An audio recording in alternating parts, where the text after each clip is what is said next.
Hello అందరికీ welcome back to my channel అర్మిన్స్ కంద వ్లాగ్స్. ఈరోజు నేను మీకు ఈ వీడియోలో అయితే గులాబ్ జామ్ ఎలా చేసుకోవాలో చూపిస్తాను. అందరం రెగ్యులర్గా ఇన్స్టెంట్ మిక్స్ తెచ్చి గులాబ్ జామ్ చేసుకుంటాం కదా, అలా ఇన్స్టెంట్ మిక్స్ లేకున్నా కూడా మనం ఇంట్లోనే గులాబ్ జామ్ ఎలా చేసుకోవాలో చూపిస్తాను. నేను దీనికోసం అయితే మిల్క్ పౌడర్ తీసుకున్నాను. ఏ మిల్క్ పౌడర్ అయినా తీసుకోవచ్చు, ఎవ్రీడే మిల్క్ పౌడర్, అలా ఏ మిల్క్ పౌడర్ అయినా.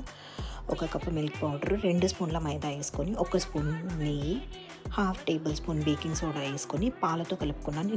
నీళ్ళతో అయినా కలుపుకోవచ్చు. ఇలా మెత్తగా కలుపుకొని ఒక 10 నిమిషాలు పక్కన ఉంచుకోవాలి. నేను దీనికి 1/2 కప్ షుగర్ తీసుకొని 1.5 కప్ నీళ్ళు వేసుకున్నాను.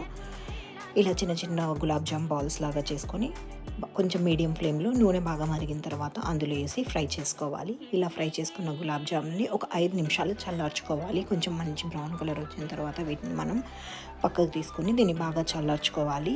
చల్లారిన తర్వాత వీటిని ఎత్తి మనం ఆ చక్కెర పాకంలో వేసుకొని మూతేసుకున్నామంటే ఒక 10 నిమిషాలకి మనకి చాలా సాఫ్ట్ గులాబ్